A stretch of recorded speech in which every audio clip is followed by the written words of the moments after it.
巴拉圭的移民生活，好处多的逍遥快活。这个名字跟乌拉圭相似的让人混淆的南美国家，真的是传闻中说的那样，是个世外桃源的地方吗？躲避地缘冲突，也有南美洲瑞士银行的美称。好啦，大家好，我是 J， 我是 KK。移民巴拉圭真的有传闻中说的那么好吗？是避税天堂，是安全乐土，还是避战桃源呢？巴拉圭好处多，懒人包不啰嗦。今天就来研究一下移民巴拉圭马上获得5个独有好处吧。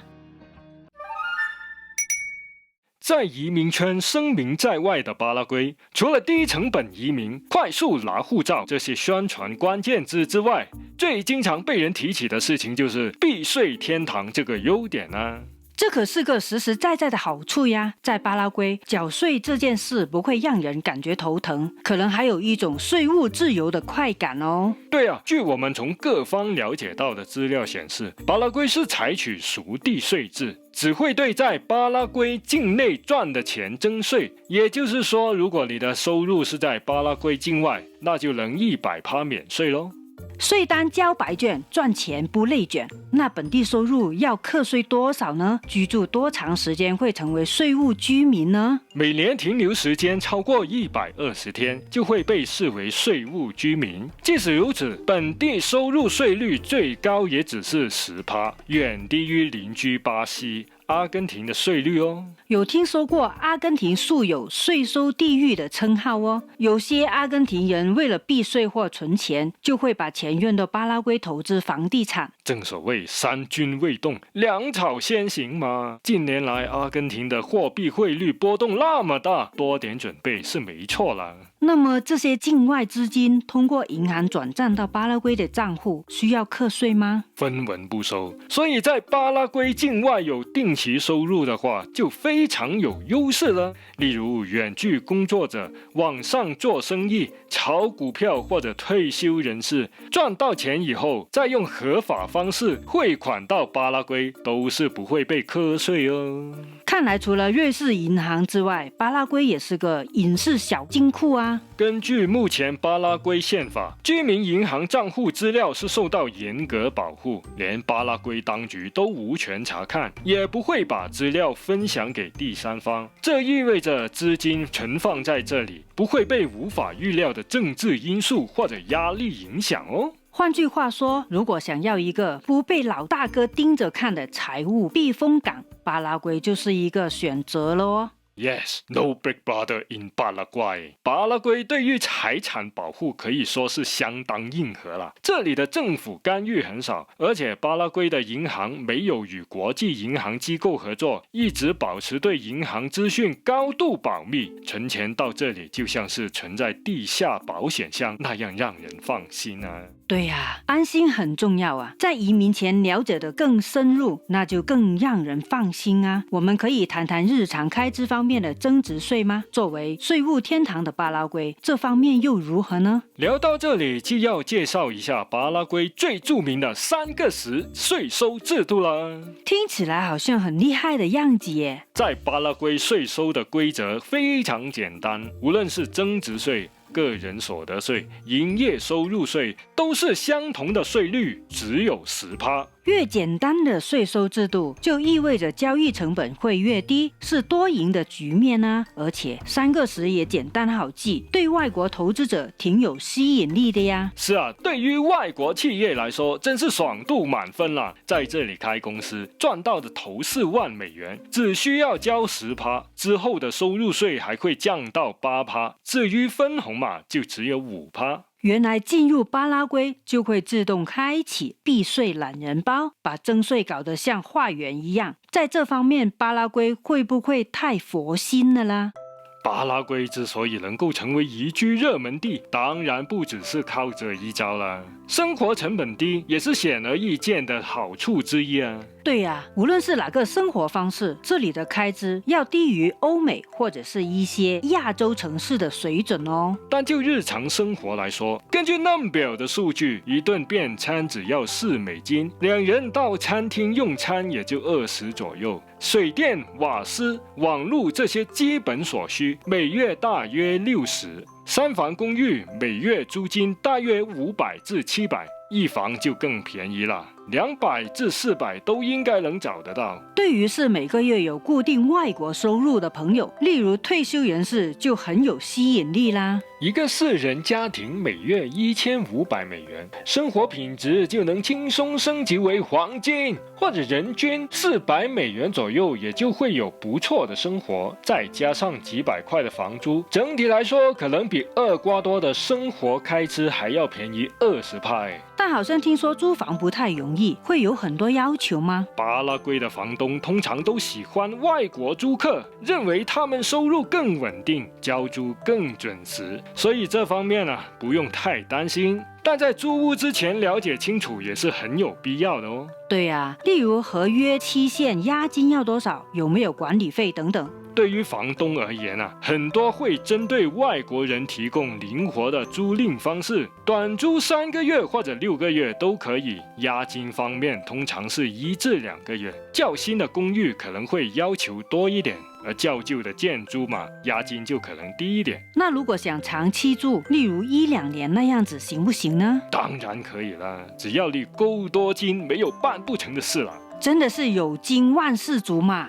长租屋的话，房东可能要求租客提供巴拉圭的税务记录或者当地的收入证明，甚至要求提供担保人。担保人需要有房租的2倍收入才符合资格哦。或者也可以提前支付数月租金，例如一次过付半年或者1年那样，也许就可以免除这些要求哦。有钱不是万能，但没钱肯定是万万不能啊。当然在这个自由市场里面，也有些房东为了吸引外国人来租房，会免除收入证明、担保人这些繁琐的要求。这样做可以让房屋的出租率更高嘛，租金回报就自然更高啦。对呀，做人千万不要10里3路不换肩啊。虽然坚持原则是件好事，但有些事情灵活处理效果会更好哦。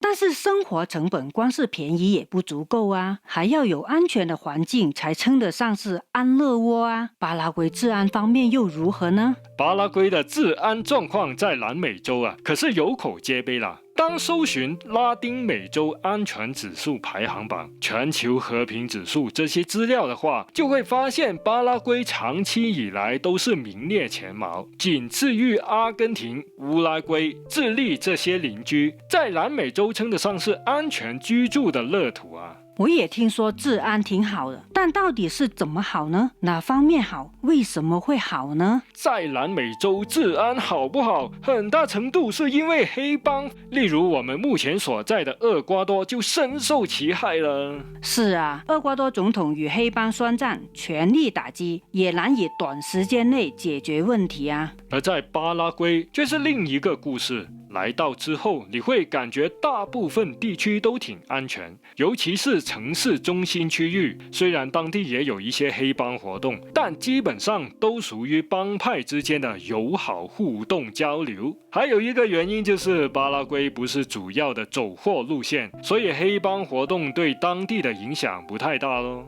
很多货都是从厄瓜多的港口运往世界各地，也没必要去到巴拉圭那么远再出海呀。但也是有些地方需要注意，比如靠近巴西边境的 Juan Pedro Caballero， 这里的犯罪率就比其他地区要高，旅行的时候就要注意避开风险啦。那意思就是说，日常生活在市区逛街、公园散散步，或者购物中心 shopping 都不需要太担心安全问题咯。虽然说不用担心暴力犯罪的治安问题，但日常外出保持警觉总是没错啦，因为总是不能排除可能会遇到偶发事件哦。哇，怎么样偶发呢？多频繁偶发一次吗？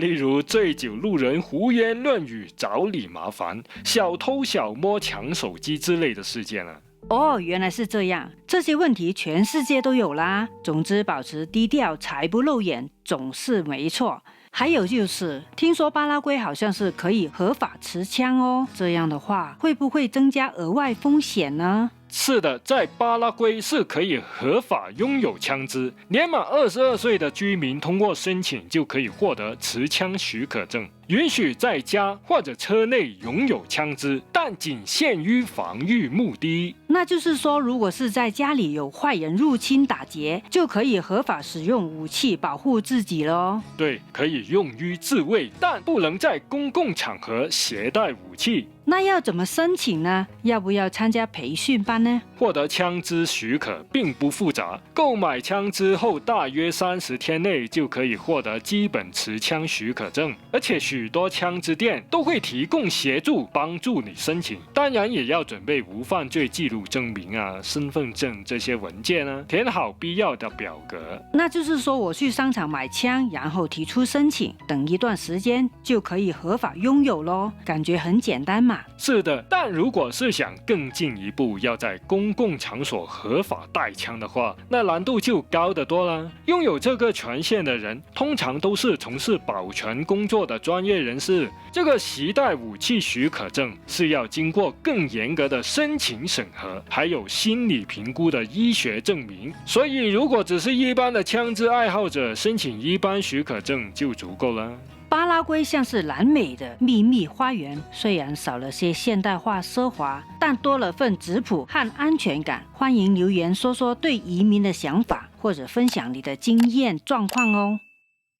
还有巴拉圭的管理政策与政治环境都相当稳定，这里的民主制度多年以来都稳定运行，选举过程算是公开透明，政府换届也不会有什么突然惊喜，也不会选了好像没选一样，总是某个人一直在当选。所以最近也就越来越多委内瑞拉人认到巴拉圭，那是因为那个又连任的总统啊。这不是说巴拉圭的政治环境很好很完美，有报告称一些政府内阁部长与犯罪组织有联系，也有贪污腐败的现象，但近年来政府透明度有所提高，言论与信仰自由是有所保障。在经济方面，巴拉圭推崇自由市场，不会采取大规模干预经济的措施，不像有些国家那样频频伸手收税，而是把经济舞台留给企业和个人去表现。这在之前谈论过的租房方面就表现很明显啊，长租短租都有，房东对押金收入证明的要求也不是一刀切。对啊，这视乎双方怎么谈，所以有实力的朋友啊，在这种环境啊是会更有优势了。还有巴拉圭的移民政策，获得临时居留的要求门槛很低，在之前的影片我们有详细谈论过，有兴趣的朋友可以回头去看看哦。可以不需要投资到巴拉圭，甚至没有最低收入的要求，就可以申请2年的临时居留权。这样的政策在今天移民难度日益增高的时期来说，算是很友好的啦。但对于中国移民来说，也是有些暗坎啊。详情就看之前的影片吧，这就不多说了。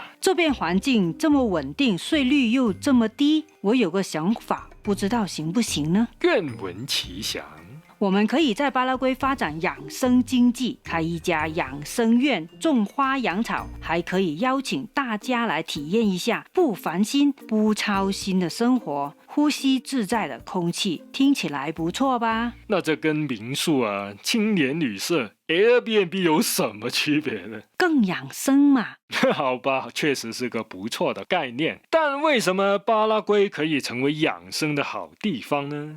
我觉得跟地理位置有密切的关系，这个国家所在的位置真的可以用世外桃源、后花园这样的词语形容啊。对啊，当今之世激烈纷争到处都是，那股火药味啊，浓烈的感冒鼻塞的人都能闻到了。巴拉圭的位置却是远离火药桶最密集的区域，在过往2次世界大战期间也没有被转入过国际纷争。听说那时候有很多德国人来这里避难，所以形成了很活跃的社区，一直持续至今。估计目前啊就有26000名德国人居住在巴拉圭，德国裔的人口就可能有超过30万。虽然说以前世界大战期间没事，但不代表未来也没事呀。所以嘛，还有个重要的因素就是巴拉圭是被周边国家所环绕的内陆国，周边邻里关系都很好，就算是有外来入侵啊，也不是第一个被冲击的了。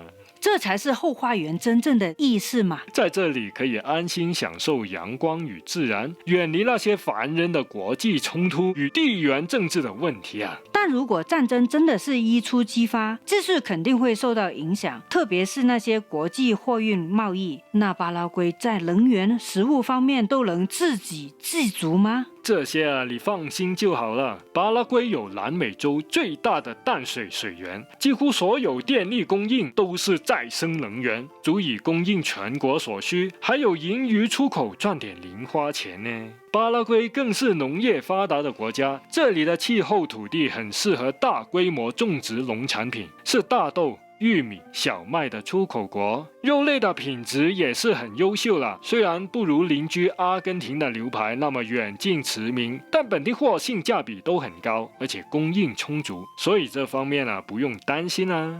煮饭就是要就地取材，才够新鲜美味嘛。一盘牛排配一盘沙拉，这就是巴拉圭的生活常态嘛。再讲下去就变成美食节目啦。在来巴拉圭之前，你可能要先了解一下移民政策，点这里看看这支影片吧。我们是在厄瓜多的频道，会经常分享各种移民资讯。如果觉得这支影片不错的话，请按赞分享哦。记得免费订阅，这样就不会错过最新影片啦。感谢你看到最后，我们下支影片再见， Ciao。拜拜。